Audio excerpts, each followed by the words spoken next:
Hervé Juvin, merci tout d'abord infiniment d'avoir accepté spontanément notre invitation pour inaugurer cette année notre cycle de conférences organisé par la délégation FN-RBM du groupe ENL du Parlement européen. Vous êtes économiste et essayiste. Vous êtes l'auteur d'une quinzaine d'ouvrages d'une très grande diversité. Nous avons plus particulièrement à l'esprit pour notre part vos ouvrages sur la construction européenne. Vous êtes de ceux qui, très tôt, ont mis en avant l'impasse totale de l'Union européenne. Mais aujourd'hui, du fait tant de vos connaissances que de votre intérêt particulier pour le sujet, nous avons souhaité vous inviter à vous exprimer sur le thème du transhumanisme. Le transhumanisme, qui s'est considérablement développé ces dernières années, est un concept et un mouvement à la fois scientifique, culturel, politique, idéologique, qui prône l'amélioration des capacités humaines par l'appel à la science et à la technique. Les transhumanistes, ceux qui militent en faveur de son utilisation intégrale, font même appel au symbole H+, ce qui signifie un être humain supérieur, une sorte de surhomme, pas forcément au sens où Nietzsche l'entendait. Il y a près de 25 ans, par les premières lois sur la bioéthique de 1994, le Parlement français avait souhaité encadrer ces évolutions décrites comme inquiétantes. Depuis, on constate un silence révélateur, alors que les recherches se multiplient, souvent sous des aspects les plus inquiétants. Qu'est-ce que le transhumanisme ? Où en est-on actuellement quant à la recherche ? Quelles sont les réponses juridiques mais aussi politiques qu'il convient de lui apporter ? Merci Hervé Juvin de nous apporter vos réponses que nous attendons avec impatience. Merci de cette présentation. J'irai très vite au droit du sujet qui nous réunit ce soir, et j'essaierai de l'aborder peut-être en des termes pas trop rebattus, parce que vous savez qu'assez régulièrement, le transhumanisme fait les grands titres de la presse. Le transhumanisme est évoqué un peu à toutes les sauces, et j'essaierai d'aller au plus droit sur les questions qui me semblent se poser concernant notre condition humaine, pour employer un grand mot, je dirais notre condition anthropologique. Je le ferai d'autant plus volontiers que ce sujet ne manque pas d'avoir quelques éclairages politiques qui méritent de nous interpeller les uns et les autres. Je le fais aussi d'autant plus volontiers que j'aurai consacré 12-15 ans de ma vie, 5 essais successifs aux éditions Gallimard, à traiter de ce sujet. Et je vais probablement commencer par là. Le transhumanisme est un terme très général. D'une manière ou d'une autre, par rapport à mes grands-parents bretons, à mes arrière-grands-parents paysans bretons pauvres du Morbihan, confins de la Loire-Atlantique et de l'Ille-et-Vilaine. Nous sommes tous ici, vous êtes tous ici des humains augmentés. Vous êtes tous ici des humains augmentés, tout simplement parce que les uns et les autres, nous nous projetons tous sur un espace de vie 80-90 ans, en pleine possession de ses moyens et je dirais de vie heureuse.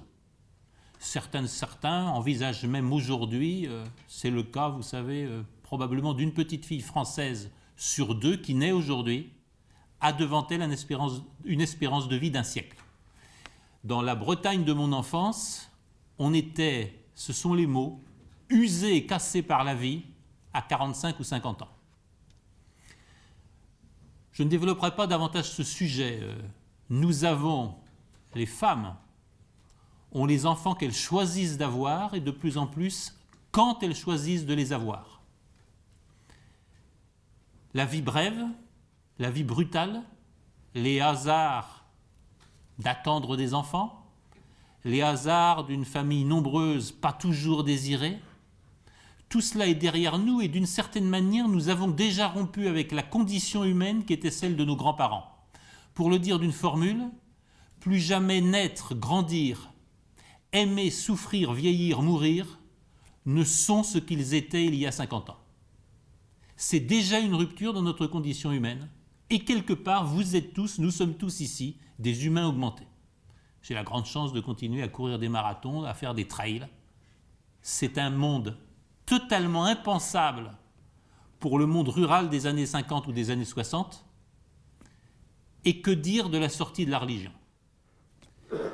C'est le second point de cette introduction, et celui-là est éminemment politique. S'il me paraît important de parler de transhumanisme dans cette enceinte, si je vous remercie de cette invitation et de cette présentation, c'est parce que je crois que le sujet du transhumanisme est un des sujets politiques qui est à votre agenda, qui est à notre agenda. Parce que si je le dis tout net, s'il pouvait y avoir une menace totalitaire dans les 20 prochaines années, je pense qu'elle viendrait du totalitarisme. Je rejoins dans cette analyse le philosophe politique Marcel Gauchet. Je partage l'ouverture de son dernier livre sur l'avènement de la démocratie, Le Nouveau Monde. Les conditions d'une menace totalitaire politique ont totalement disparu dans notre monde et dans notre Europe actuelle. Tout simplement parce que toute menace totalitaire se réfère à un pouvoir venu d'en haut, à une hétéronomie, à un chef, à un maître, à un roi, nanti d'une puissance quasi divine qui peut s'emparer de tous les éléments de votre vie. Je ne crois plus à un totalitarisme qui vienne du monde politique.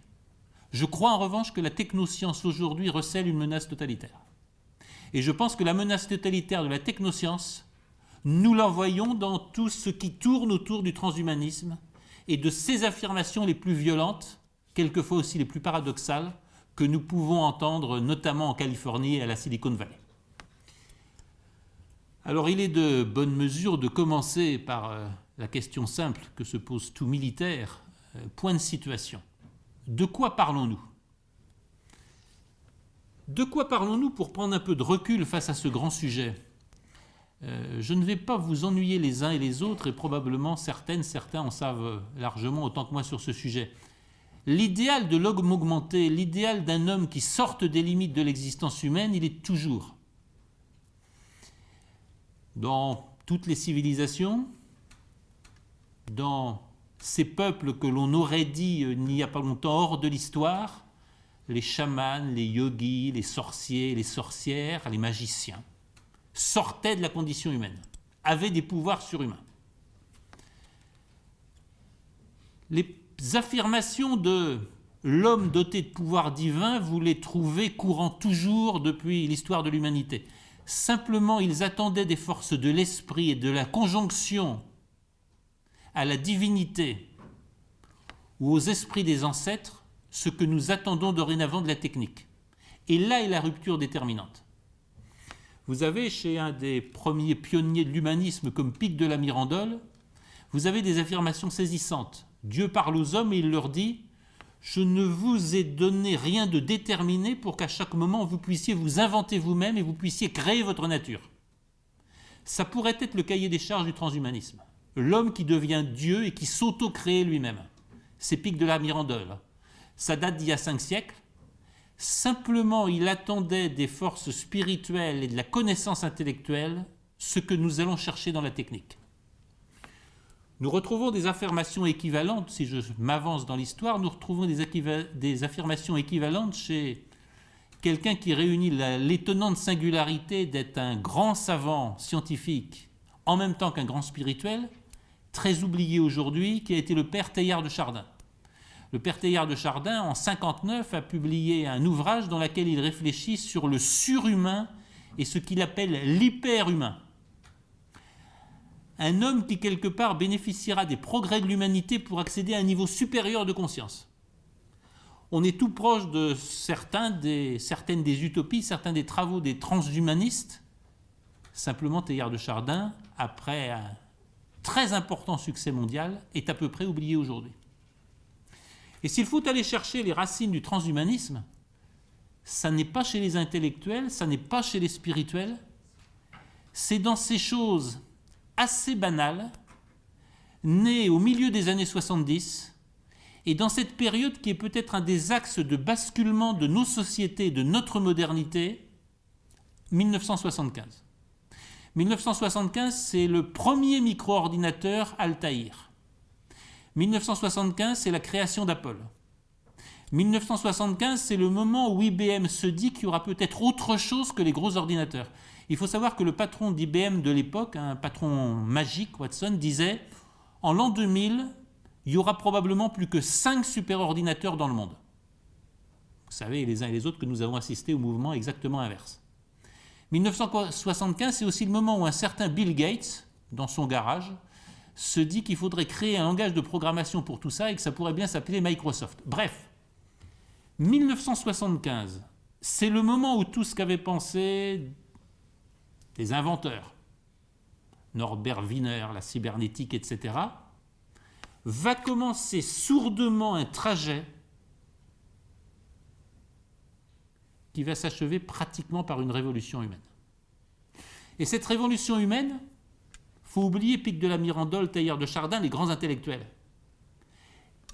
Elle est d'une banalité qui la fait passer inaperçue, et elle est en même temps d'une brutalité qui change nos vies, vos vies, au-delà de tout ce que nous pouvons penser. Je vous en donner 2 ou 3 exemples. Ce petit outil, qui ne l'a pas dans sa poche? Qui n'a pas un smartphone, quelquefois plusieurs smartphones avec lui? Est-ce que vous avez bien mesuré ce que ça veut dire dans la vie quotidienne, y compris dans une réunion comme celle-ci? Je me dois d'ailleurs de saluer l'extrême courtoisie de cette audience. Il m'arrive malheureusement quelquefois de donner des cours, et même dans une école au Havre. Très bien. En général, alors c'est peut-être l'ennui profond que je distille, hein. Ça c'est possible, mais en général, au bout de 5 ou 10 minutes de cours, à peu près la moitié des étudiantes et des étudiants commencent à envoyer des SMS, commencent à regarder leurs photos de vacances, commencent à je ne sais pas quoi. Vous avez tous, comme moi, été dans ces restaurants où 2 personnes qui dînent ensemble, au lieu de se parler, commencent par faire la photo des plats et par l'envoyer à leurs amis. Vous avez sûrement aussi vu ces restaurants où des couples passent 1 heure ensemble, il y a 45 minutes où chacun écrit des mails, envoie des photos, on ne sait pas ce qu'ils font, ils sont face à face, mais à aucun moment ils ne sont en relation l'une avec l'autre. Je vous vois sourire. C'est des expériences quotidiennes qui finissent par passer presque inaperçues à bas bruit. Mais vous savez que les plus grandes révolutions de l'humanité se passent à bas bruit. On ne s'en rend pas compte et d'un seul coup, tout a changé. Qu'est-ce que je suis en train de dire? Je suis en train de dire que ces conditions primordiales de l'existence humaine, que sont l'être ici, l'être là et l'être ensemble, sont bouleversées par ce petit outil. Vous ne le savez pas, mais en fait, ce petit outil est allumé. Depuis que je vous parle, j'ai l'œil rivé sur les SMS qui m'arrivent parce que j'ai quelque chose d'important qui se passe à Paris. Évidemment, il est éteint. Qu'est-ce que je suis en train de dire? Je suis en train de dire que je suis avec vous face à face en réunion, mais la réalité de ma présence, moi, elle est à 500 km d'ici, ou elle est peut-être à 5000 km d'ici parce que je suis en relation avec Boston et on s'échange des messages parce qu'il y a une affaire importante que je suis en train de traiter avec Boston. Tout en étant physiquement présent, je suis 90% de ma conscience est absente. C'est la même chose sur le rapport au temps.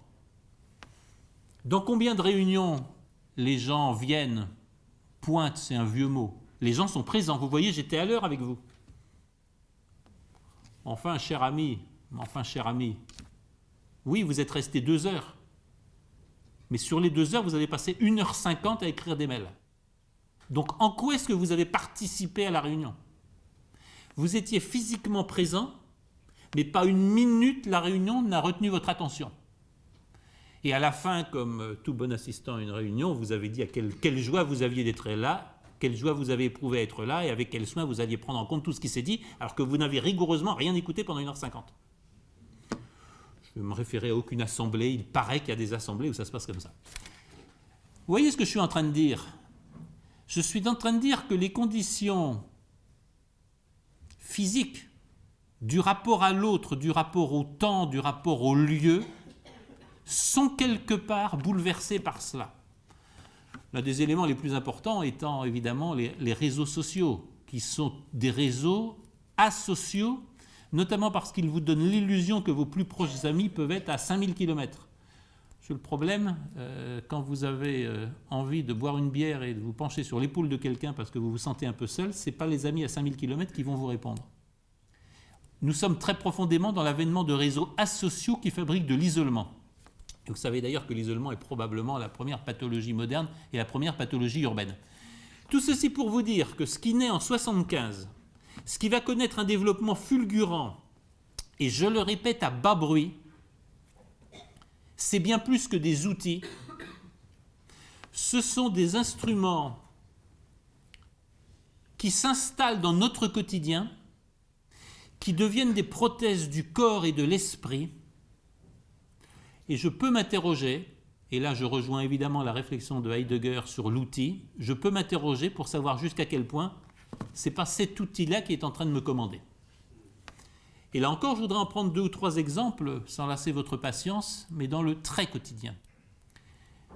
Je vais le dire un peu doucement, sans critiquer personne, j'ai l'occasion de travailler, de fréquenter des entreprises, de beaux jeunes gens et de belles jeunes filles brillants, Bac+6, les grandes écoles, totalement désemparés si vous leur demandez d'écrire un texte de 2 pages. Ils savent parfaitement vous faire 20, 40, 80 PowerPoint. Mais s'exprimer autrement que des PowerPoint leur est devenu complètement étranger. Vous pouvez poser la question autour de vous dans différents environnements professionnels et d'ailleurs sans doute aussi politiques. C'est une des questions croissantes du formatage du cerveau humain. Tout simplement parce que la présentation et la pratique assidue de la présentation par PowerPoint vous habitue à raisonner par suite d'affirmations successives, plus ou moins reliées les unes aux autres, en aucun cas par construction logique, par exemple, les célèbres plans de Sciences Po, soit thèse, antithèse et synthèse, soit partie, sous-partie qui s'équilibrent. La présentation par PowerPoint vous rend totalement incapable de ce type d'approche et ce type de construction logique. Vous procédez, nos amis anglo-saxons le font très bien, si vous écoutez beaucoup des discours des managers américains, c'est très brillant, ce sont des bullet points. Ce sont des suites d'affirmations, pas nécessairement reliées les unes aux autres, qui vont toutes dans le même sens. Ce qui a un grand avantage, c'est que ça rend extrêmement difficile, quand c'est dit avec force, ça rend extrêmement difficile la discussion. Ce sont quelque part des discours fermés sur la force des éléments matériels qu'ils mettent en avant. Eh bien, j'ose le dire, les PowerPoint, mais combien d'autres outils, en matière de gestion, le fameux tableur Excel, le tableur Excel est devenu un outil structurant de l'esprit de toute personne qui se confronte à la gestion d'une entreprise ou à la gestion de comptes. Bref, ce sont des outils qui sont devenus structurants de notre esprit. Il y a des choses beaucoup plus importantes. Ce que nous allons chercher sur Internet, vous allez chercher la vérité. Et vous allez tout naturellement taper une requête sur un moteur de recherche, et vous savez bien quel est le chemin sur la vérité. Le chemin qui va vous conduire à la vérité, il n'est plus fondé sur l'autorité. Si les théologiens nombreux certainement dans cette salle vont apprécier, si saint Thomas d'Aquin a écrit cela, si Tertullien, Origène, Duns Scott ont écrit cela, ça efface tout le reste. Les moteurs de recherche, c'est un peu différent. Ce qui est affirmé par le plus grand nombre comme étant la vérité est la vérité. Ce qui va vous sortir comme étant le fait, c'est ce qui a été validé par le plus grand nombre d'internautes et le plus grand nombre de requêtes comme sortant en premier. Ce qui peut conduire à des aberrations, ce qui conduit surtout, et vous le voyez bien, à toutes les manipulations possibles. Parce qu'il est extrêmement facile de faire apparaître un élément faux comme vrai si vous faites travailler des robots qui vont systématiquement envoyer des requêtes telles qu'ils vont affirmer ce qui est faux. À la fin du fin, si vous arrivez à des milliers, des centaines de milliers, voire des millions de requêtes qui disent toutes la même chose, ça va apparaître comme vérité. Et nous sommes là sur un phénomène d'établissement du vrai qui est en train de prendre, y compris dans les études de nos enfants ou de nos petits-enfants, y compris dans notre environnement quotidien, une place qu'à peu près personne n'avait envisagée. Ce que le plus grand nombre de gens disent vrai est vrai. Je suis désolé, ce n'est pas nécessairement comme ça, et l'erreur peut être quelque chose de très largement partagé. Nous en avons à peu près chaque jour des exemples. Troisième élément, il est beaucoup plus important et beaucoup plus déterminant dans nos vies. C'est que ces outils qui sont en train de se glisser dans tous les éléments de notre quotidien. Alors je ne sais pas si les unes ou les autres, vous avez vous faites appel à des robots ménagers. Bientôt, ces robots ménagers seront commandés par la voix. Bientôt, ces robots ménagers seront interconnectés. C'est-à-dire que votre aspirateur parlera à votre four à micro-ondes, qui parlera à la machine à laver à la vaisselle, qui parlera au chauffage, etc., etc. Ça a une conséquence, c'est que tôt ou tard, de manière subtile, vous serez obligé de parler à ces machines le langage que ces machines attendent. Il y a un exemple très simple qui va bientôt se dérouler et qui est au cœur de notre réflexion de ce soir. C'est ce que IBM est en train de mettre en place sous le nom de Watson. Watson, c'est un langage artificiel qui va, et c'est une excellente nouvelle, qui va remplacer les conseillers bancaires, qui va remplacer les agents d'assurance, qui va remplacer à peu près tous les agents de proximité, parce que Watson saura répondre à n'importe quelle requête d'un être humain exactement comme le ferait un autre être humain. Exemple très simple, je me soucie beaucoup, donnez cette circonstance, je me soucie beaucoup du sort de l'euro, je m'interroge sur ce que vaut l'or, et j'ai 1000 euros dont j'aimerais bien savoir ce que je pourrais faire. Beaucoup mieux qu'un conseiller individuel et beaucoup mieux qu'une personne humaine, le robot qui est derrière Watson aura toutes les caractéristiques de mes comptes en banque, de ma personne, selon le ton de ma voix, parce qu'il porte un prénom, le prénom que j'aurais choisi, parce que le robot m'aura demandé, est-ce que vous voulez parler à Alicia, est-ce que vous voulez parler à Pénélope, à Robert ou à Comédouard. Et selon que je choisisse Pénélope ou Comédouard, le robot me répondra différemment. Et donc le robot, beaucoup mieux qu'un conseiller, saura entrer en interaction avec moi, répondre à mes questions, entretenir un dialogue avec moi, mais me poser la question de mes dernières vacances et savoir si mes enfants vont bien, pour à la fin me faire une proposition que je ne pourrai pas refuser, parce que ça sera évidemment la meilleure proposition de toutes, assise sur la consultation de millions, voire de milliards de données. Le big data est derrière. Ce sera la même chose pour la médecine. Le meilleur médecin bientôt, vous aurez accès à lui par ordinateur, parce qu'il vous fera une offre que vous ne pourrez pas refuser, sachant que votre médecin de quartier, lui, n'a juste que l'expérience de vous et de ses quelques clients. Il voit combien de clients? 200, 300. L'ordinateur, lui, vous répondra avec vos symptômes enregistrés, une réponse fondée sur les mêmes symptômes partagés par 300 millions d'êtres humains sur la planète. Vous croyez peut-être que je plaisante? Non, c'est l'horizon immédiat. Vous avez déjà une banque française qui a investi plusieurs centaines de millions d'euros pour remplacer ses conseillers financiers par Watson. Et vous avez déjà un certain nombre de banques américaines qui anticipent la suppression de dizaines de milliers d'emplois sur des plateformes téléphoniques et la suppression de dizaines d'emplois de milliers de salariés conseillers, tout simplement parce que le robot fera mieux qu'eux, de manière plus efficace qu'eux et plus assurée qu'eux, le travail de conseiller. Ça veut dire que l'intrusion de machines intelligentes, vous devez entendre les mots de machine learning, etc., elle est en train d'entrer partout. Est-ce que j'ai parlé ici de transhumanisme? Vous avez bien vu que j'ai assez soigneusement oublié d'employer le mot. J'ai choisi d'oublier d'employer le mot, pourquoi? Parce que dans tout ce que j'ai dit jusqu'ici, on peut considérer que c'est une amélioration de la qualité de service. On peut considérer que ce sont toujours, même s'ils ont quelques conséquences, je vous l'ai dit, ce sont toujours des outils beaucoup plus performants, beaucoup plus efficaces, beaucoup plus personnalisés, etc., qui sont à notre disposition. Eh bien, les experts diraient, ça c'est la soft AI, la soft intelligence artificielle. On est tout proche de la frontière, on va vers le deep. Le deep, c'est là où le transhumanisme commence. C'est là où ça n'est pas simplement un robot qui vous répond, c'est un robot qui est une part de votre esprit. Et ça sera, si vous le voulez bien, le second point de ce que je voulais dire.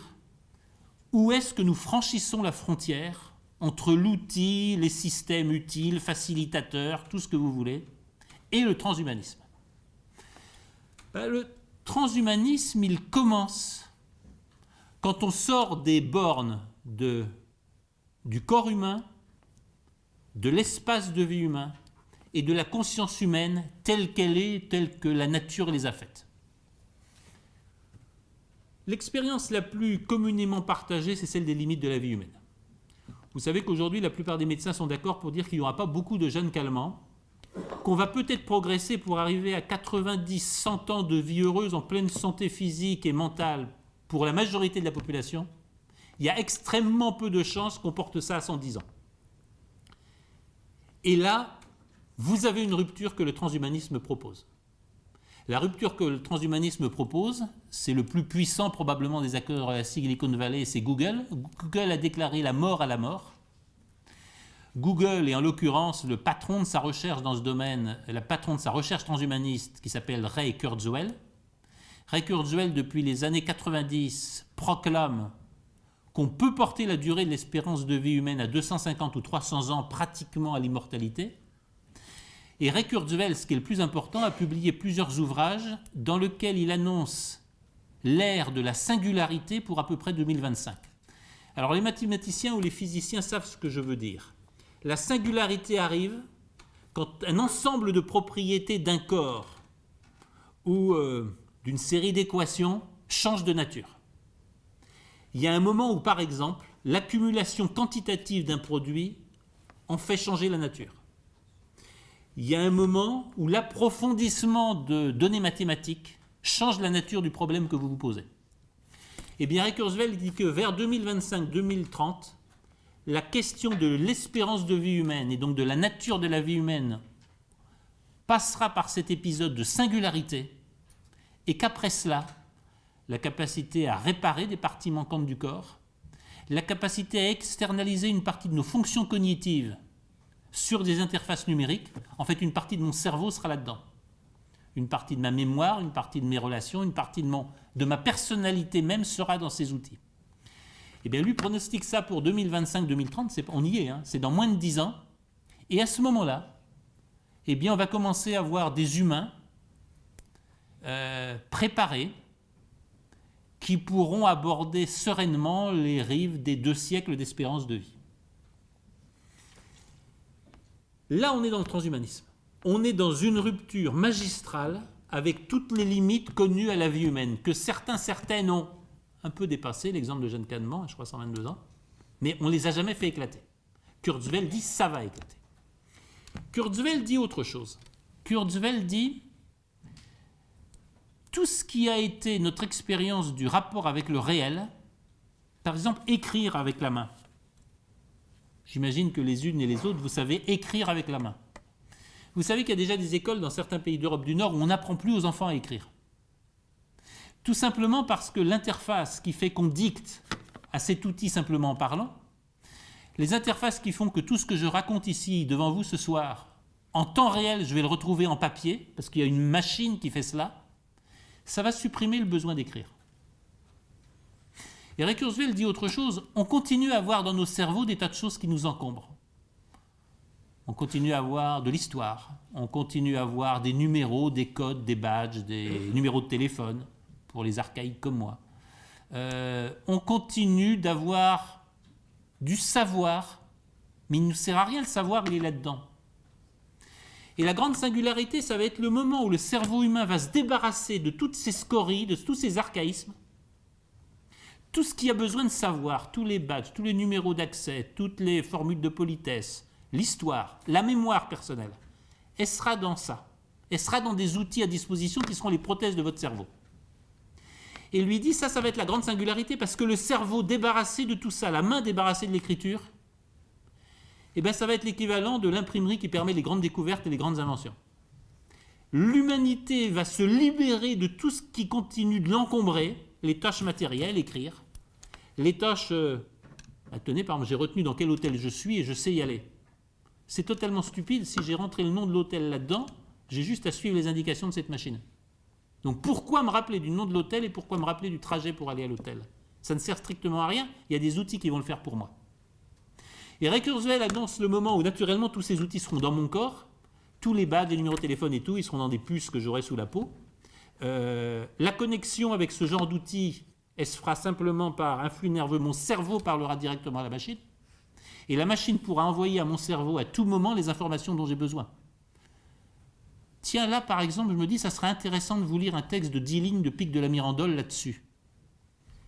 Ben, c'est très bien, la machine a vu que je voulais ces pages et je peux vous lire ces pages et ça affiche. Et Ray Kurzweil dit, ben c'est un élément de la grande singularité. La singularité qui vient, c'est qu'on ne sera plus dans l'interface homme-machine où il y a des écrans, il faut taper des trucs, des codes, etc. La machine sera quelque part une prothèse du cerveau en relation directe avec lui.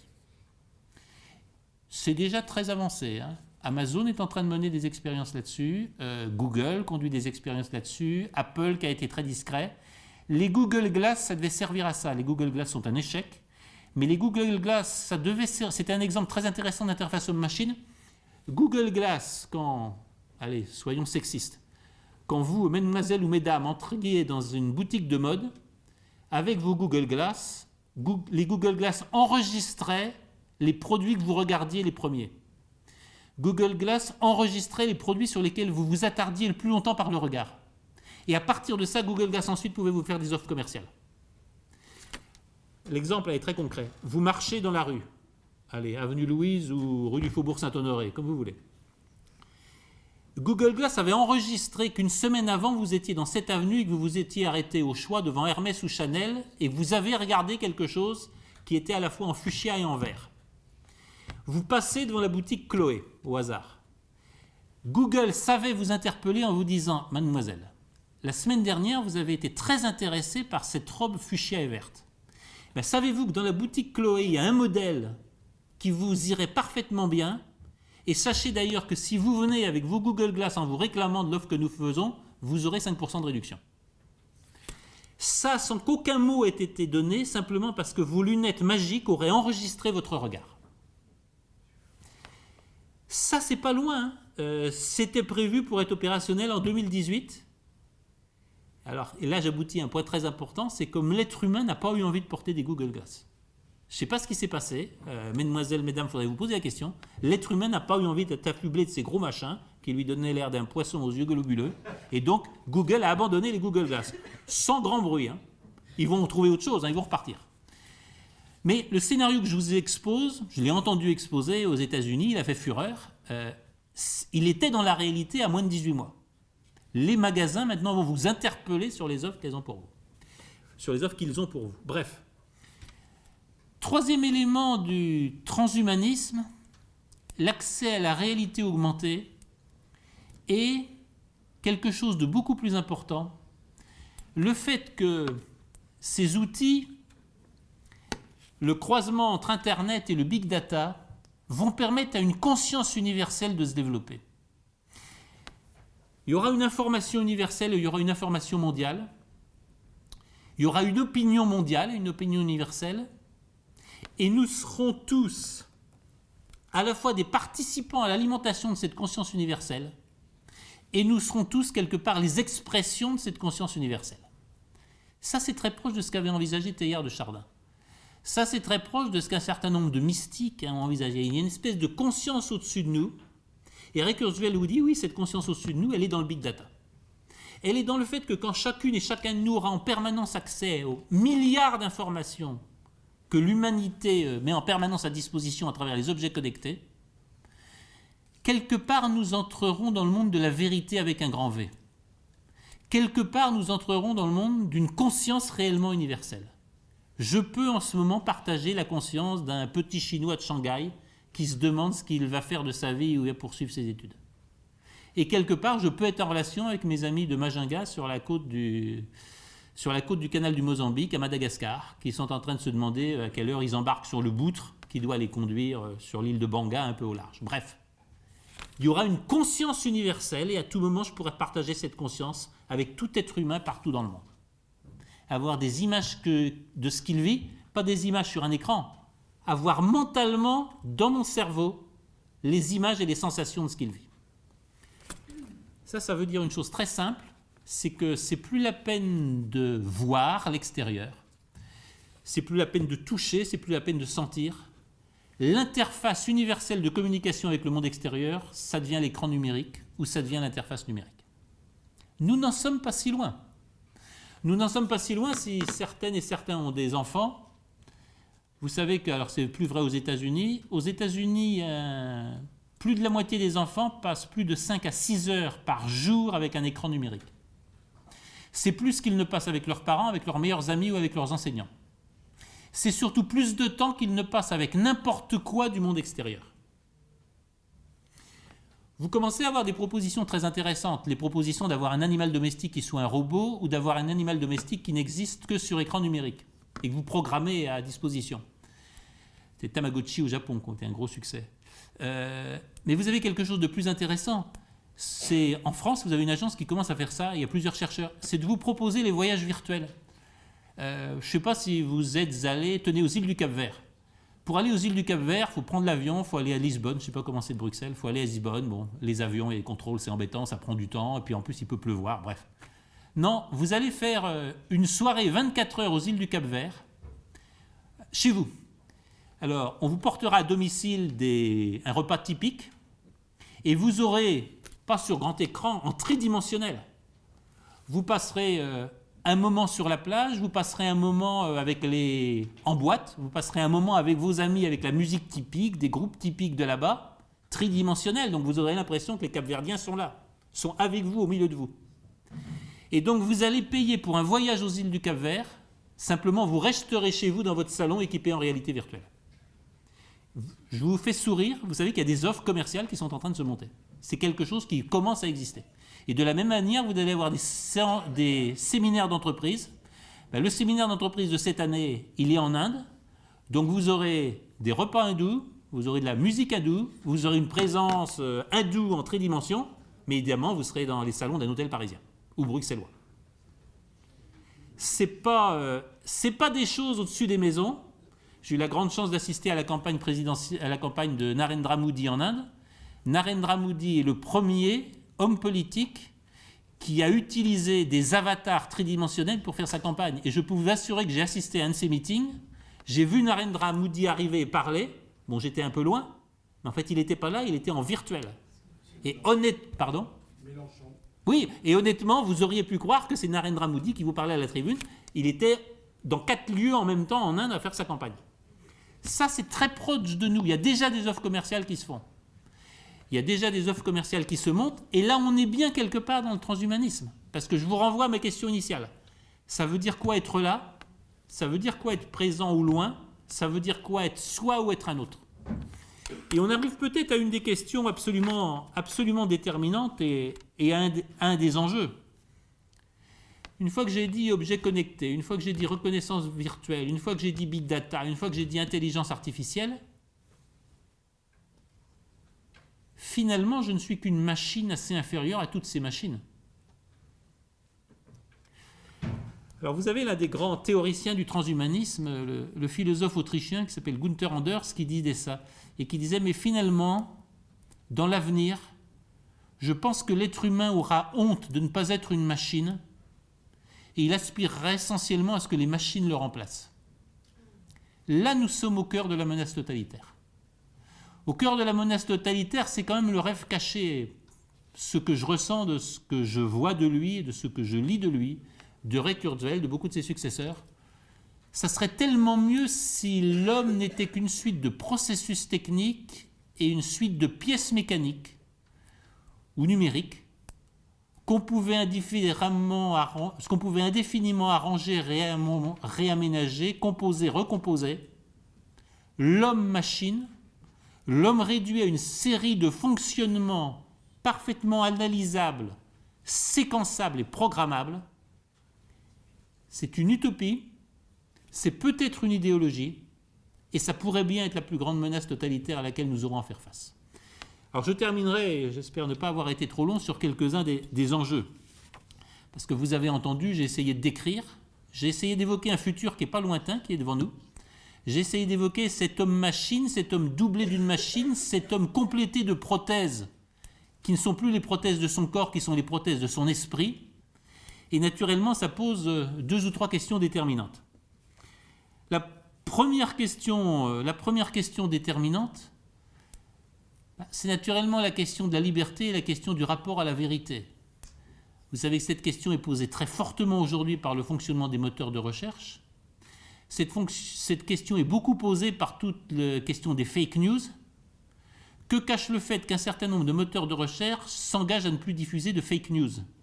Parce que qui va décider qu'une nouvelle est vraie ou qu'elle est fausse? Est-ce que nous ne sommes pas sur des formes de censure infiniment plus redoutables parce que plus totales que tout ce que nous avons connu jusqu'à aujourd'hui? Puisqu'imaginez qu'il y a non seulement des mots qui vont être interdits, mais il pourra y avoir des associations de mots qui seront interdites. Et nous voyons bien comment, dans un certain nombre de pays européens, nous en avons des exemples à chaque moment, c'est drôle de voir des journaux titrés sur un camion fou dans l'attentat en Allemagne, probablement par exemple que certains moteurs de recherche interdiront le rapprochement entre islamistes et terroristes. Ce sera interdit de dire qu'il y a un rapport entre les deux.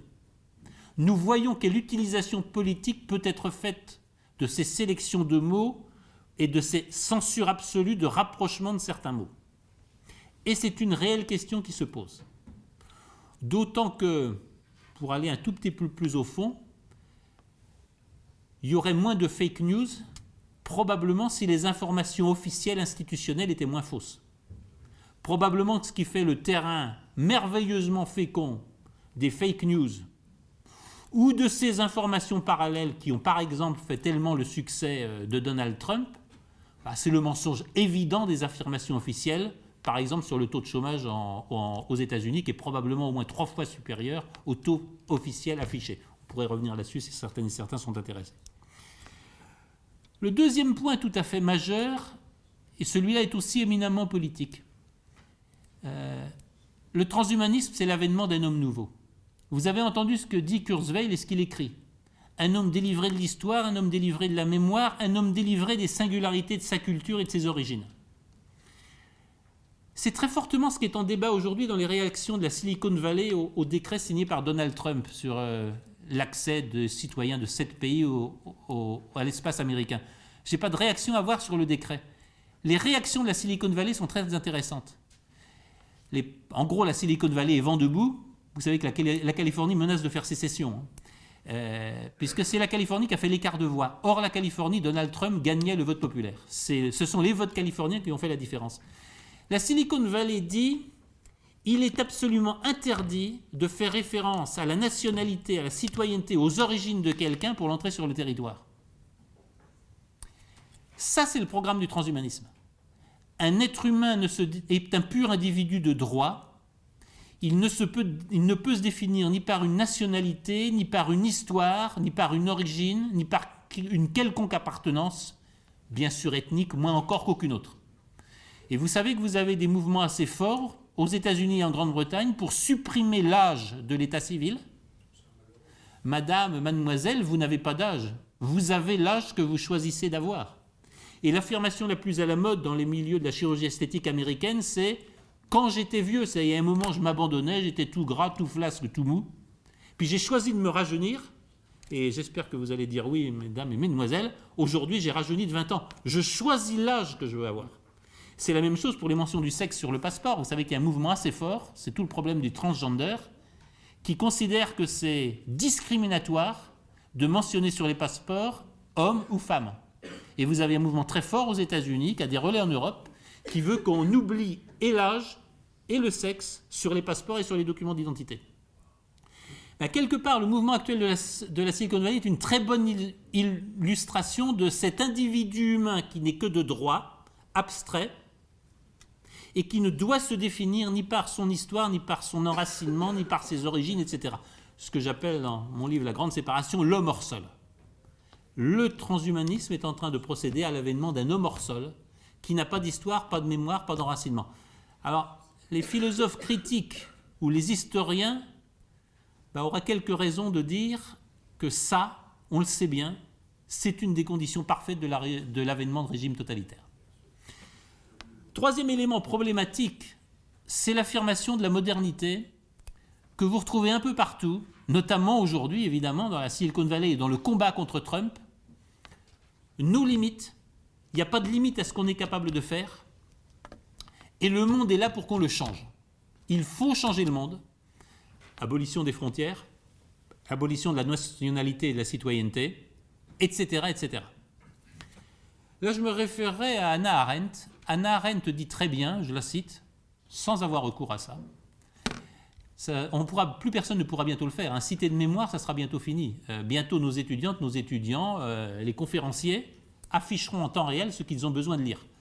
Comme je suis très vieux, vous l'avez remarqué, je vais juste citer de mémoire. Hannah Arendt dit « L'affirmation totalitaire selon laquelle tout peut être changé n'a jusqu'ici démontré qu'une seule chose, c'est que tout peut être détruit. » Je crois que les affirmations qui sont à la base du transhumanisme, il n'y a pas de limite à l'expérience humaine, et tout peut être changé dans le monde tel que nous connaissons, je pense que ce sont des affirmations d'essence totalitaire. Ce sont des affirmations d'essence totalitaire parce qu'elles conduisent naturellement à proclamer l'homme nouveau, et elles conduisent à proclamer l'homme nouveau non pas comme le résultat d'idéologie ou de la foi religieuse, ou de la foi communiste, tout ce que vous voulez, mais tout simplement comme le résultat monstrueux de la technoscience et de la finance. Et quelque part, cette double affirmation, qui est propagée partout, dans nos universités, en réunions de jeunes, etc., nos limites, et il faut changer le monde, quelque part, ce sont par nature des affirmations totalitaires. Le dernier point, et j'aurais peut-être abusé de votre patience, le dernier point, c'est naturellement la rupture avec la nature. J'avais un conseil très personnel à vous donner si vous avez des enfants ou petits-enfants, et là-dessus je rejoins Gunther Anders, je rejoins Konrad Lorenz, je rejoins combien des philosophes européens de l'écologie humaine. Si vous avez des enfants ou des petits-enfants jeunes, la chose la plus essentielle, c'est de les faire grandir avec un animal. Pour qu'ils sachent que sur Terre, il y a d'autres formes de vie que l'être humain, que ces formes de vie sont chez elles sur Terre au même titre que nous, qu'elles sont aussi essentielles à notre humanité et que nous ne possédons pas la Terre. C'est la même chose quant aux expériences des limites et quant aux expériences du rapport avec la nature. Vous savez qu'une des conditions du transhumanisme, elle est réunie en Asie. Pas raconter des expériences personnelles à ce sujet, mais la majorité des petites Pékinois ou des petites Pékinoises n'ont jamais vu un lever ou un coucher de soleil parce que l'air à Pékin est trop constamment pollué. C'est la même chose à Tokyo. Vous savez que, l'anecdote est plus drôle, vous savez que mes amis paysans au salon de l'agriculture me disent quel est le grand changement depuis une génération. Ils me disent c'est très simple.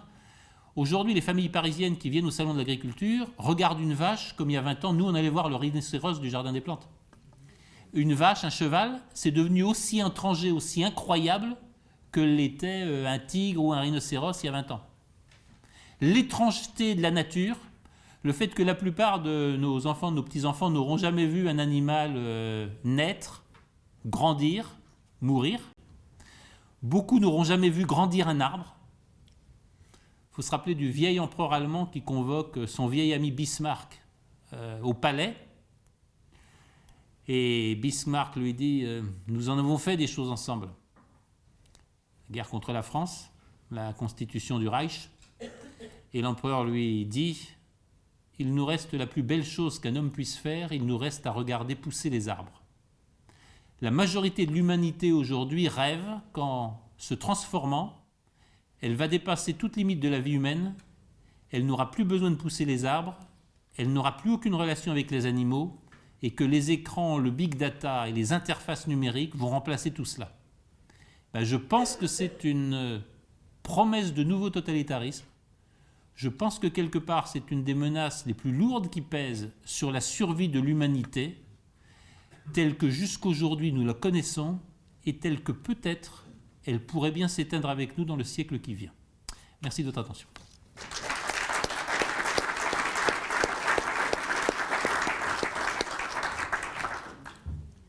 Merci, cher Hervé Juvin, d'avoir fait cette magnifique conférence qui nous permet de réfléchir peut-être un peu plus que nous ne le faisons quand nous siégeons dans nos instances ici. Vous avez évoqué ce nouveau danger du totalitarisme contemporain qui serait l'avènement de cet homme hors sol. Et vous éveillez des échos singuliers, je pense, chez plusieurs des personnes qui assistent à cette conférence, parce que ce que vous avez décrit montre assez bien ce contre quoi nous nous battons ici. C'est-à-dire que cet effacement des frontières, cet effacement des origines, c'est quelque chose qui effraie beaucoup des députés qui sont dans cette salle. Et ce que vous avez dit est aussi une façon de montrer que le combat qu'ils mènent a peut-être plus de profondeur et plus de signification qu'ils ne le soupçonnaient eux-mêmes. Voilà, donc merci de nous donner ces pistes de réflexion qui sont très riches pour nous. Bonsoir et merci pour votre conférence. À la fin de votre propos, vous parliez notamment de la réaction de la Silicon Valley sur le décret Trump. Et vous disiez finalement le transhumanisme, c'est libérer l'homme de tous ses déterminismes. Et finalement, vous avez opéré effectivement une comparaison avec le gender. Mais du coup, je me demande si on ne peut pas dire qu'en fait, le transhumanisme, comme le gender, comme le sans-frontiérisme, etc., tout ça, ce ne sont pas des petits symptômes du capitalisme, en fait, parce que le but du capitalisme, c'est quand même de déconnecter l'homme de toutes ses racines, de toutes ses traditions, etc., en fait, au nom du marché. Et finalement, tous ces transhumanismes, gender, etc., c'est ça le but aussi. Donc finalement, est-ce que ça, c'est pas plutôt des symptômes du capitalisme ? Je ne sais pas ce qui est le plus important. D'abord, oui, je suis d'accord avec vous. Nous assistons à la fabrication de l'homme de marché. Homo economicus et Homo economicus doit être débarrassé de toutes les structures institutionnelles, notamment informelles, je pense à la famille, qui limite le désir, doit être débarrassé de tous les attachements et doit être encore plus sorti de la nature, parce que la nature limite les désirs, notamment à cause de la gratuité. Et la disparition des gratuités de la nature est à l'agenda de l'hypercapitalisme, c'est très clair. Cela dit, où je serai prudent, je ne suis pas sûr que le mouvement déterminant soit de nature capitaliste. J'irai beaucoup plus loin. Je pense que le mouvement déterminant, c'est simplement l'hubris. C'est la tentation qu'a toujours eu l'homme de se prendre pour Dieu. Et je crois que la tentation aujourd'hui de l'homme de s'auto-créer, regardez l'affaire de Manning, Bradley Manning, qui devient, je ne sais plus quel est son prénom, qui devient une femme, Goldman Sachs, qui avait annoncé il y a un certain nombre d'années qu'il remboursait les opérations de changement de sexe de ses employés parce que Goldman Sachs est une entreprise humaniste qui veut accepter la liberté et promouvoir la liberté individuelle infinie. Là, vous avez des exemples très importants qui, à mon sens, dépassent le capitalisme. C'est la réalisation de l'hubris. Et je pense que nous sommes dans une période d'hubris. Ce qui est très intéressant, c'est que quand vous en parlez comme ça, c'est toujours plus positif, c'est du toujours plus. Ce que j'ai essayé d'éclairer, votre question me permet d'y revenir, mais aussi vos remarques, monsieur, c'est quand même la partie négative. J'ai un peu évoqué ce que provoquait l'iPhone, ce que provoquait le smartphone. Il se trouve que j'étais en Afrique tout récemment et j'ai fait une expérience que je fais assez souvent. J'étais en Ouganda, dans l'Afrique des Grands Lacs, qui est une Afrique un peu compliquée, mais c'est un autre sujet. Nous sommes des handicapés. Nous ne nous rendons pas compte à quel point les heures par jour que nous passons devant des écrans de micro-ordinateurs, etc., font d'abord que tous nos sens sont en train de se réduire à la vue. Par rapport à un Africain ordinaire, nous n'entendons plus rien. Nous ne sentons plus rien. Le frémissement du vent, le fait qu'il y a quelqu'un qui approche un peu loin, le fait que le temps est en train de changer, etc., etc. Mais nous sommes des handicapés des sens. Nous sommes évidemment des handicapés de la vue loin. Parce que le propre de ces machines, c'est que ça vous rend complètement incapable de porter le regard loin. Et peu à peu, et c'est le négatif, le travail du négatif se fait à bas bruit dans nos sociétés, je pense qu'il est très profond et qu'il va se réveiller un jour. C'est là où nous sommes déjà des transhumains. Nous sommes en train d'être infiniment moins des êtres sensibles que ne l'étaient nos parents ou nos grands-parents, qui probablement étaient sensibles à des odeurs, à des sons, à des couleurs, à des touchés, auxquels nous sommes devenus à peu près insensibles, parce que notre attention est, les 2/3 de notre vie éveillée, notre attention est attirée par des prothèses numériques. Et c'est la contrepartie de ce que vous dites. Je crois que l'hubris est plus importante que le capitalisme. L'homme veut se faire Dieu. Très clairement, c'est Ray Kurzweil. Ray Kurzweil passe une partie de ses journées dans des questions hyperbares. Ray Kurzweil ne mange plus un seul aliment, il ne se nourrit qu'à partir de 300 pilules et il paye à plein temps un préparateur pour les pilules qui l'alimentent. Parce que Ray Kurzweil, qui doit avoir à peu près 80 ans, est persuadé que s'il tient encore 10 ans, il devient immortel. Et donc ça fait 10 ans, mais très honnêtement, ça fait 10 ans que Kurzweil n'a pas mangé une feuille de salade, 1 gramme de viande. Il ne se nourrit rigoureusement que de pilules. Il passe, comme le font un certain nombre de chanteurs ou de leaders de groupe, il passe entre 1 et 3 heures par jour dans un caisson hyperbare qu'il met complètement à l'abri de toutes les pollutions du monde extérieur. Et vous voyez bien à quoi ça conduit. C'est le rêve de la démesure, il se prend pour Dieu.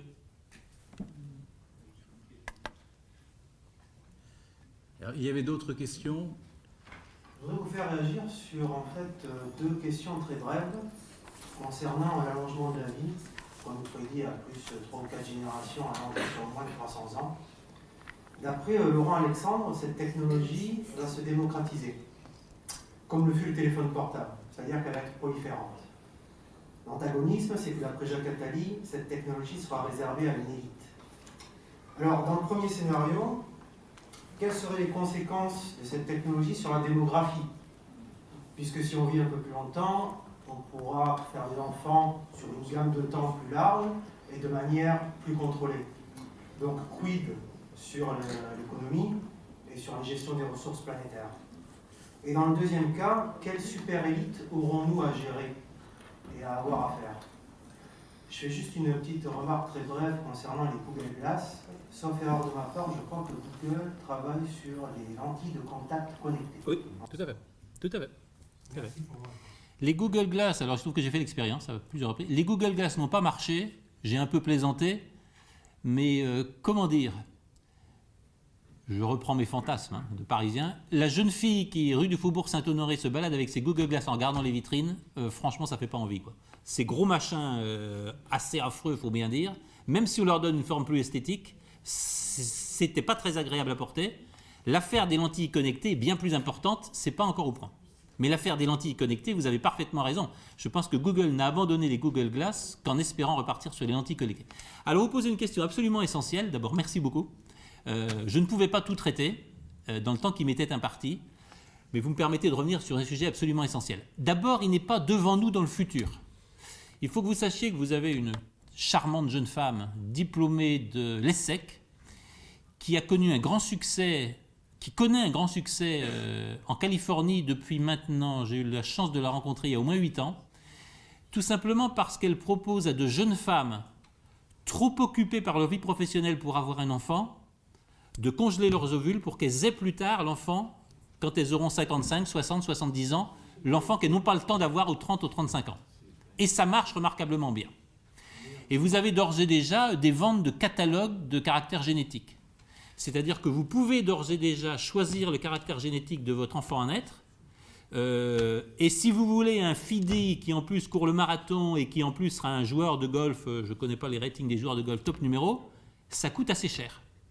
Mais vous avez déjà des catalogues de caractère génétique qui sont à vendre.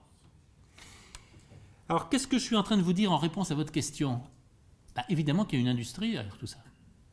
Vous avez déjà des simulations qui disent, et pardon de m'inscrire en faux, il n'y aura plus d'âge pour avoir des enfants juste parce que la reproduction humaine sera entièrement une reproduction industrielle.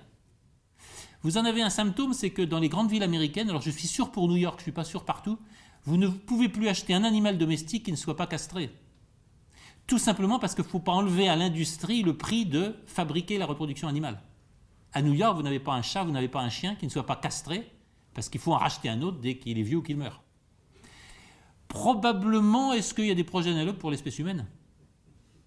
Je ne serais pas étonné que dans pas très très longtemps, on ait, alors comment appeler ça, des fermes industrielles d'enfants. Je ne serais pas étonné que bientôt, vous savez quand même, vous avez le professeur Atlan en France qui a publié un livre sur l'utérus artificiel. Je ne serais pas bientôt étonné, il y en a ici de jeunes et très charmantes professionnels qui n'ont certainement pas le temps d'attendre un enfant, qui n'ont certainement pas le temps d'élever un enfant. C'est génial, et commanderont un enfant, on leur livrera tout prêt, servi à 3 ans, déjà éduqué. Je plaisante évidemment, je vais un peu loin, mais pas tant que ça. Ça existe. Et j'ai envie, mais je vais rejoindre la question de madame ou mademoiselle. Il y a évidemment une industrie derrière. Enfin, Kurzweil, c'est des milliards. Je crois que Kurzweil, en recherche, il pilote la recherche là-dessus du transhumanisme de Google. Je crois qu'il a plus d'argent que toutes les universités et les labos de recherche français ajoutés les uns aux autres. Donc il faut voir la formidable puissance financière qui est derrière. Cette puissance financière, c'est pas par hasard. C'est évidemment parce qu'on s'apprête à, comment dirais-je, externaliser, mais c'est un mot qui est employé en conférence, externaliser la conception et la genèse de l'enfant humain. Et ça, c'est pas à grande échéance, c'est déjà à peu près possible techniquement. Je suis à peu près persuadé qu'on va le voir dans les 10 ans à venir. Je suis à peu près persuadé que dans les 10 ans à venir, l'idée même qu'il y ait un âge pour avoir des enfants va disparaître. Vous en avez déjà des exemples, hein. Vous avez ici ou là des femmes qui ont 60 ans, etc., à qui on a artificiellement implanté des embryons, etc., parce que l'âge ne doit plus être un déterminant En quoi est-ce que vous acceptez que l'âge soit un déterminant pour avoir des enfants? Vous êtes un essentialiste, monsieur. Donc il faut balayer tout ça. Alors, il y a un enjeu d'argent considérable. Évidemment que ce ne sera pas gratuit. Laurent Alexandre, je crois, veut populariser l'idée que on va vers un avenir radieux pour l'humanité. Là-dessus, je suis désolé, je ne lui donne pas raison sur grand-chose, mais Jacques Attali a totalement raison. L'humanité augmentée, ça va être réservé à ceux qui peuvent se payer leur augmentation. L'augmentation, ça va être quoi? L'augmentation, ça va être l'assurance d'avoir des enfants de top qualité, top rating, AAA. Et ça, vous l'aurez fait pas par les hasards de la conception, vous l'aurez fait parce que vous aurez sélectionné les caractères génétiques. Vous savez que j'étais tout récemment, la semaine dernière, avec des scientifiques qui disaient, finalement, un gène humain, ça n'est qu'un certain nombre, alors c'est quand même une grosse mémoire d'ordinateur.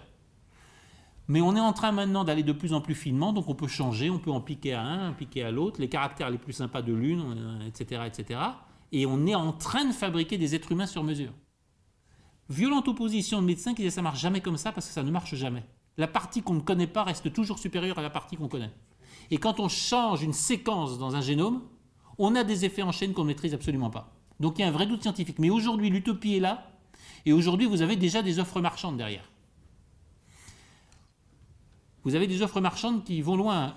C'est les offres aussi, non seulement du diagnostic avant les naissances, mais vous savez, vous donnez une petite cellule, une salive, et on vous dit les maladies auxquelles vous êtes prédisposés. Et donc on va bientôt vous donner la capacité ou pas de faire naître des enfants, parce que sinon vous ne serez plus assuré. Le mécanisme de l'assurance privée aux États-Unis marche comme ça.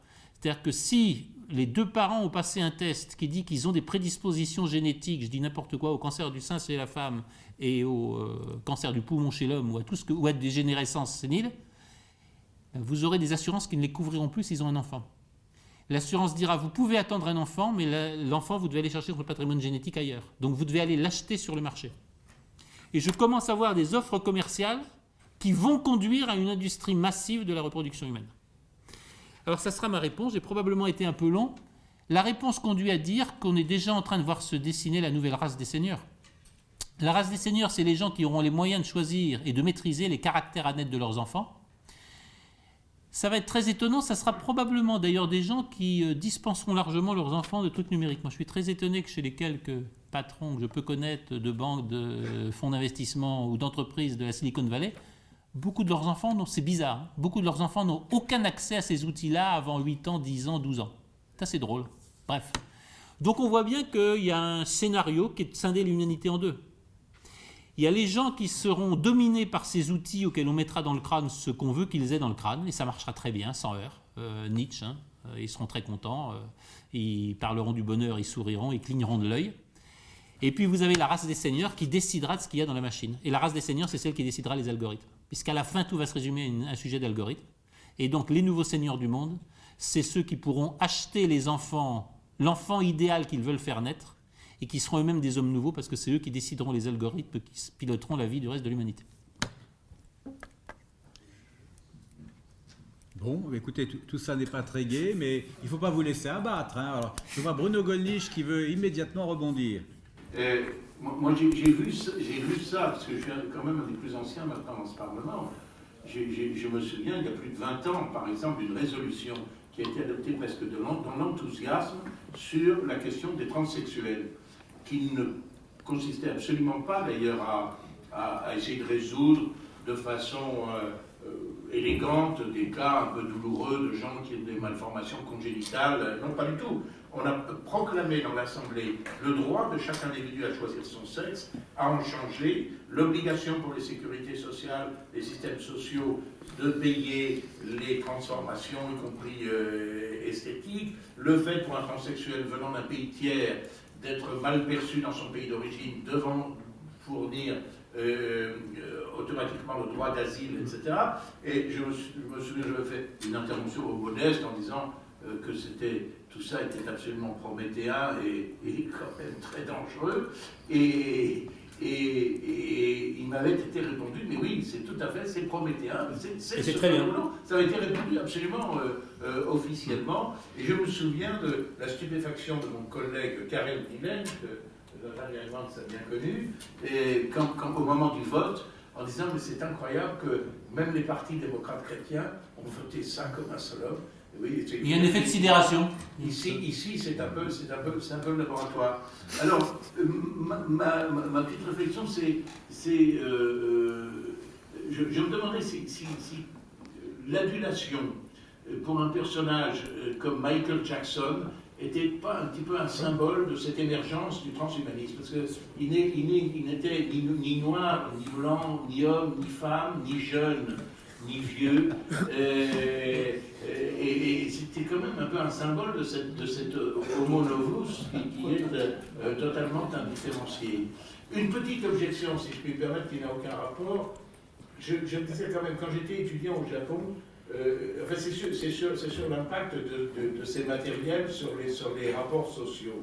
Bon, pour correspondre avec ma famille, le meilleur système c'était l'aérogramme, qui mettait 10 jours pour arriver. Si on vous répondait tout de suite, la réponse arrivait un jour après.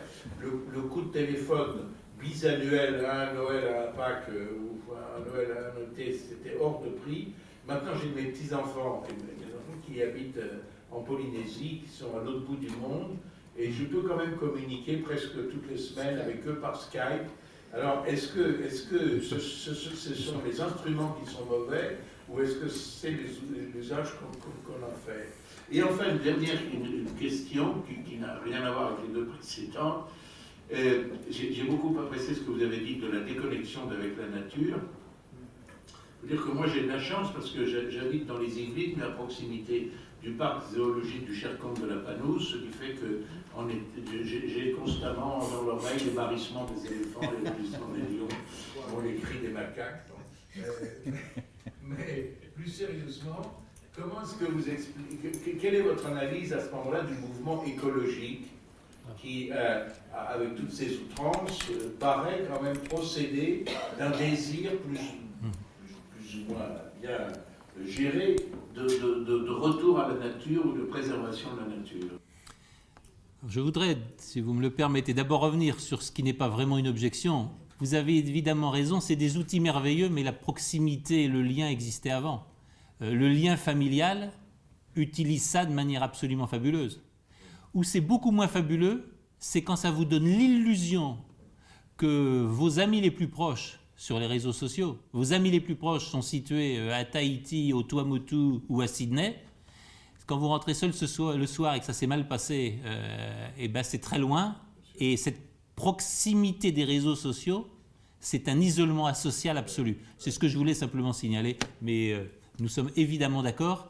Ces outils sont merveilleux pour démultiplier, amplifier, etc. les liens qui existent déjà. C'est pas vrai qu'ils en créent de nouveaux. Allez, je ne résiste pas si nous avons quelques minutes. Il se trouve que j'ai eu la chance de travailler ou de connaître sur différents plateaux radio ou télé le fondateur et remarquable développeur de Mythique. Et Marc Simoncini. Marc Simoncini disait deux choses qui sont extrêmement simples. Alors je me permets de vous les dire, ça peut peut-être vous aider. Il disait, mais on dit Mythique, c'est un merveilleux outil de rencontre. Non. Pour celles et ceux qui rencontrent facilement des gens, c'est encore plus facile sur Mythique. Celles et ceux qui ne rencontrent personne dans la vie réelle, ça va strictement rien changer, sauf qu'ils vont passer leur nuit à chatter sur Mythique. Et ils n'auront toujours rencontré personne. Et l'autre élément très important, et ça c'est passionnant, c'est que la majorité des gens qui se rencontrent par Mythique, ils auraient pu se rencontrer au bar d'à côté, parce qu'en fait c'est des gens qui habitent à 5 km ou qui ont l'occasion de se croiser professionnellement. Ça c'est extrêmement intéressant. C'est-à-dire qu'en fait on croit que ça dynamite la distance et c'est pas vrai du tout. Alors ça serait probablement un des aspects de ma réponse sur le fond. Michael Jackson, c'est aussi quelqu'un qui fréquentait les caissons hyperbares. Et Michael Jackson, je crois qu'ils se connaissaient, c'était quelqu'un qui était proche des expériences transhumanistes de Google. Et vous avez parfaitement raison sur ce point. Michael Jackson, c'est probablement le premier prototype connu partout dans le monde d'un transhumain, de quelqu'un qui avait rompu avec tout. Alors j'en viens naturellement à l'écologie. Je suis absolument stupéfait par le tour paradoxal qu'a pris l'écologie politique. En France, je connais un peu mieux, probablement aussi en Europe. Fondamentalement, tout rapport durable avec la nature, une France durable, ben c'est une France qui a des frontières. Une France durable, c'est une France qui est consciente de son histoire. Et une France durable, c'est une France consciente de ses singularités et de la transmission qui fait que cette singularité va se prolonger dans le temps. Et on a une espèce de croisement monstrueux où l'ultra-individualisme gauchiste, il faudrait approfondir les termes, parce qu'a priori le gauchisme c'était pas de l'ultra-individualisme, l'ultra-individualisme gauchiste des droits de l'homme devenu une idéologie et même une religion, a complètement arraisonné l'écologie et l'a coupée de la nature elle-même. Je pense que c'est une supercherie historique, je pense que c'est un hold-up réussi, je pense que ça ne devrait pas continuer. J'avais consacré un livre à l'écologie humaine qui s'appelle « La grande séparation ».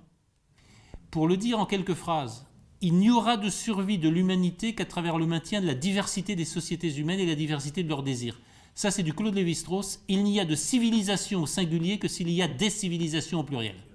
C'est la diversité des cultures humaines, des sociétés humaines et des nations qui permettra la survie de l'espèce humaine. Mon dernier livre s'appelle « Le gouvernement du désir ». Si l'agenda globaliste unissait 8 milliards d'êtres humains dans le même désir des mêmes choses, l'histoire humaine est finie dans 30 ans. Seule la diversité du désir humain maintenue par les frontières et par la transmission dans le temps qui s'appelle l'identité nous sauvera de la disparition. Et donc je pense que la véritable écologie, ce qui fera une Europe durable, ce qui fera une France durable, ce qui fera une planète durable, eh ben c'est la reconnaissance des frontières, c'est la reconnaissance d'un droit collectif à la sécurité environnementale, à la sécurité morale et à la sécurité politique des sociétés et des civilisations. Alors j'avais participé dans cette enceinte même au Parlement européen à un débat initié par Corinne Lepage et par quelques autres pour compléter les proclamations de droits individuels par la proclamation de droits collectifs. On n'a pas le droit de détruire une société humaine impunément. On n'a pas le droit de détruire des religions, des croyances et des régimes politiques impunément. L'argent ne donne pas tous les droits. Or, les ONG, quand elles ont de l'argent, se donnent le droit impunément de détruire des civilisations millénaires, de détruire des cultures et surtout de détruire la diversité. J'en vois les ravages en Asie ou en Afrique. Je pense que ça devrait être une vraie tâche que de proclamer des droits collectifs, les droits de société à ne pas être bousculés et détruits de l'extérieur. Ça veut dire naturellement que l'écologie se réconcilie avec ses vraies bases, qui sont le rapport avec la nature, le rapport avec les frontières et le rapport avec la transmission. En d'autres termes, je ne vois pas comment l'écologie pourrait s'affirmer comme le courant politique qu'elle devrait être sans se réconcilier avec l'idée de frontière, avec l'idée d'identité.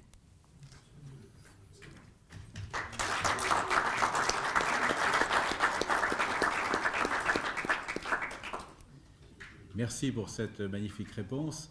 D'autres questions? On a encore du temps. En fait, je reprends un peu votre formule de race des seigneurs. Et finalement, on est bien sur cette race des seigneurs, on est vraiment sur une nouvelle spéciation. Oui. On n'est plus sur un transhumanisme, on est sur un post-humanisme. Oui. C'est une nouvelle espèce, c'est d'autant plus certain qu'elle ne voudra surtout pas se reproduire avec l'espèce actuelle des humains. Et donc c'est vraiment là qu'on a une nouvelle branche phylogénique, mais qui va se reproduire de façon exponentielle, avec des atouts de puissance physique, intellectuelle, cognitif, financier. À partir de là, si on raisonne en politique, puisqu'on est dans une enceinte politique et que la plupart d'entre nous en font leur métier ou leur activité principale, c'est qu'est-ce qu'on fait de ce constat? Et si on se dit c'est pas souhaitable et il faut l'interdire, et au sein de nos frontières qu'on espère recouvrir, on va l'interdire, on voit qu'on se coupe finalement d'un futur outil de puissance. Parce que c'est bien de ça dont on parle. Et est-ce qu'il est raisonnable de se couper d'un outil de puissance alors que d'autres vont y accéder très facilement? Alors vous n'avez pas très peu parlé de génétique, mais si on rebondit un peu là-dessus, parce que si on parle d'alphabet et d'NPC, ça en fait partie.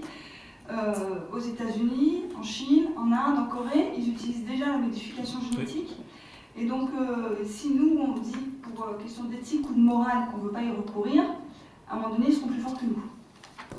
Et on va se faire écrabouiller. Donc, qu'est-ce qu'on fait pour éviter de se faire écrabouiller? D'abord, si j'avais la réponse, j'en serais bien heureux. Mais on peut essayer d'avancer un peu dans les questions, au moins, très modestement. Première chose quand même, et vous me donnez l'occasion de le dire, c'est pas si sûr que ça marche.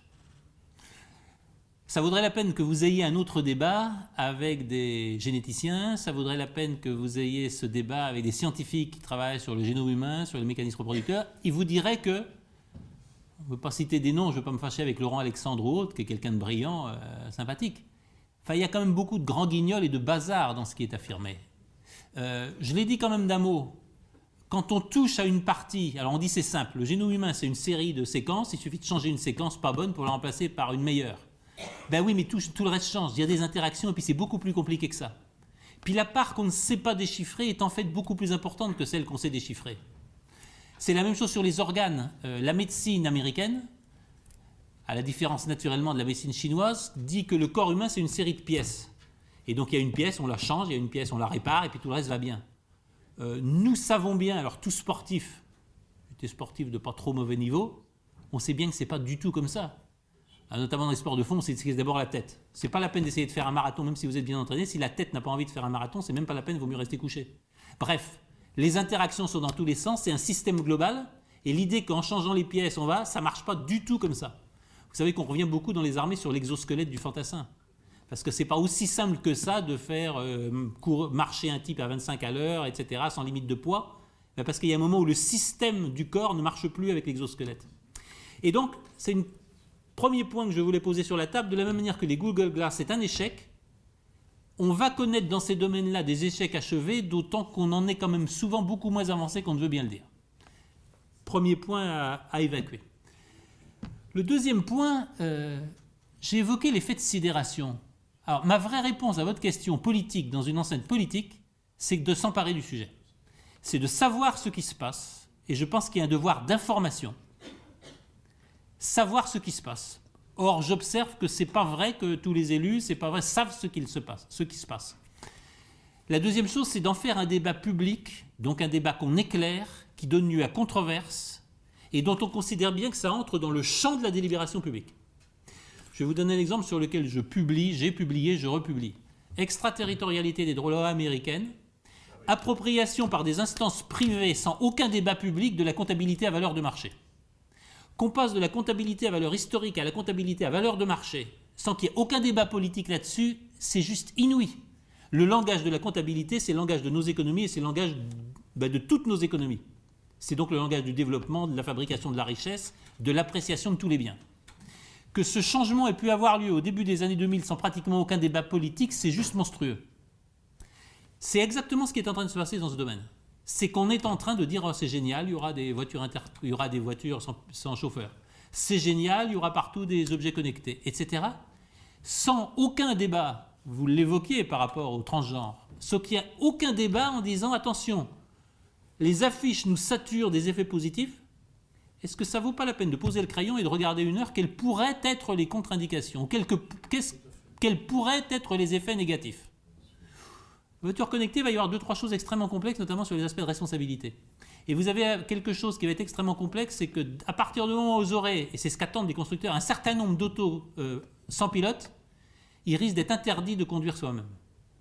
Parce que vous aurez des problèmes d'interconnexion entre la voiture conduite par un individu et la voiture autopilotée, qui font que systématiquement on dira que c'est la voiture pilotée par un homme qui est en tort, et donc on peut avoir des mécanismes d'éviction très rapides. Ben, tout ça, ça devrait être dans le débat public. Moi, il se trouve que je suis un peu au courant de ça par des biais divers, professionnels. Ça n'est pratiquement pas dans le débat public. Je vais vous donner un autre exemple qui est extrêmement violent, même si je suis beaucoup plus bas que vos questions. Ben, c'est tout simplement l'administration par Internet et les formulaires par Internet. Enfin, quand on connaît la capacité à pénétrer à peu près n'importe quoi, on est en train de fournir à disposition des hackers des informations fiscales, des informations sur l'identité. C'est juste monstrueux ce qu'on est en train de leur donner. Là encore, avec un débat public qui est caricatural, qui est extrêmement réduit. Mon patron de mon informatique dans ma société me démontra encore ce matin qu'un truc a priori sécurisé du ministère de l'Intérieur, on passe absolument comme on veut. Je ne citerai sous la torture ni les noms, ni les gens, ni le site dont il s'agit. Mais enfin, n'importe qui d'un peu malin en informatique fait énormément de choses. Et ça n'est même pratiquement pas dans le débat public ou extrêmement peu. On se réveille avec 10 ans de retard. Je pense que c'est la même chose sur les sujets que vous évoquez. Et donc je pense que, pour résumer, il va y avoir 2 ou 3 questions qui vont se poser. 1, à partir de quel moment je reviens sur le droit des brevets, je dis ok, il y a des choses qui sont des biens communs. Par exemple, le génome humain, c'est un bien commun, il ne peut pas faire l'objet de brevets et d'appropriation privée. Donc l'amélioration, le fait par exemple d'éviter les cancers, les maladies génétiques prévisibles, aucune entreprise privée ne peut gagner de l'argent là-dessus, c'est un bien commun. Et il s'agit simplement de faire que la population française, les populations européennes soient. Vous voyez le sujet, parce que vous connaissez l'extension du droit des brevets. qui elle aussi a fait l'objet d'assez peu... vous connaissez le sujet, hein. Un brevet, avant, c'était une invention, une découverte. Maintenant, on peut déposer un brevet simplement parce qu'on est le premier à décrire quelque chose qui existe dans la nature. Ce qui est en fait un droit d'appropriation du vivant. Et on peut s'interroger jusqu'à quel point ce n'est pas un droit de soustraire du bien commun une partie de ce qu'est le patrimoine de l'humanité. Il y aurait à revenir là-dessus. Il y a une seconde question qui est les impôts, les taxes. C'est à partir de quel moment, si certains peuvent acheter un certain nombre de choses et d'autres faire de l'argent là-dessus, à partir de quel moment ça doit revenir à la communauté? Ou à partir de quel moment cet argent ne doit pas aller nourrir du capital, des dividendes des actionnaires? Cet argent doit revenir parce qu'il appartient à une collectivité ou il appartient à une communauté. Probablement aussi, et je suis désolé de le dire, vous avez raison, si on n'y va pas, d'autres vont le faire et vont nous balayer. Je serais à certains égards presque moins inquiet de ce qui se passe aux États-Unis que de ce qui se passe en Chine ou dans d'autres pays asiatiques, parce que alors là, c'est clair, tout ce qui peut être fait sera fait. Je crois qu'ils ont déjà commencé à faire des trucs sur d'autres espèces, sur des espèces animales et à transposer sur l'homme. Je sais que si vous sortez dans un monde un peu friqué, certaines et certains ça les amuse, à Pékin ou à Hong Kong, alors c'est surtout les jeunes filles, mais les garçons aussi maintenant s'y mettent. Vous n'en avez pratiquement pas une et très peu qui n'ait pas été modifié par la chirurgie esthétique. Le fait d'avoir un corps augmenté est en train de devenir quelque chose de normal. C'est normal de se faire offrir pour ses 18 ans une opération de chirurgie esthétique. Je pense qu'il peut se passer des choses beaucoup plus monstrueuses en Chine ou en Asie qu'aux États-Unis. Eh ben, je suis désolé, mais le propre de l'Union européenne, si elle sert à quelque chose, ou le propre des nations européennes, ça peut être de poser des limites. Ça peut aider. Il y a des choses que nous considérons qui ne sont pas acceptables. Là, vous avez évidemment tout le problème, j'irai me faire faire au Venezuela, ce qui est interdit en France ou en Europe. Ça, c'est une toute autre question. Mais l'important, je ne vais pas y répondre, l'important, c'est au moins que le politique se saisisse de ces sujets, se tienne informé de ces sujets et sache mettre dans le débat public ce qui mérite de l'être. Or, je considère qu'aujourd'hui, ça ne l'est pas. Si je reviens sur un sujet qui est au cœur des sujets de l'écologie, l'appropriation des variétés végétales ou animales par l'industrie privée et l'interdiction d'échanger des semences, etc., l'appropriation du patrimoine génétique humain avec ce changement fondamental du droit des brevets, il suffit de décrire une particularité pour en être quasiment propriétaire, ce qui interdit la recherche médicale, puisqu'avant de rechercher sur un certain nombre de choses, vous devez déjà payer des royalties aux gens qui ont déposé des brevets là-dessus. Ce sont des choses sur lesquelles, qui n'ont pas été portées dans le débat public et sur lesquelles il conviendra de revenir.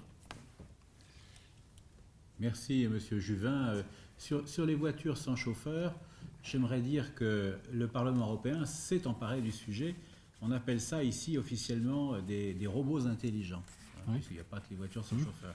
Et on est déjà arrivé, enfin, on est en train d'arriver à la conséquence que vous redoutiez, c'est-à-dire que lors des premiers débats, la position qu'il a emportée, qui n'est pas la mienne évidemment, c'est d'aller vers une responsabilité morale des robots. Ce qui permet d'ailleurs, entre autres avantages, d'exonérer de toute responsabilité les constructeurs. Voilà. J'ai publié il y a quelques années un ouvrage qui s'appelait L'avènement du corps, qui a eu le premier succès a été en Italie. Il Triunfo del Corpo, édité à Milan par Bocconi. Et il Triunfo del Corpo, j'évoquais déjà le fait que le triomphe du corps, partout présent dans les publicités, etc., c'était en fait l'inverse. C'est un corps débarrassé de toute son épaisseur réellement charnelle, et c'était en fait l'image du corps qui triomphait, et quelque part c'était un corps machine, ce qui est la négation même du corps humain. Ça serait ma première réponse. L'élite, vous la voyez déjà. Je ne sais pas comment c'est à Bruxelles.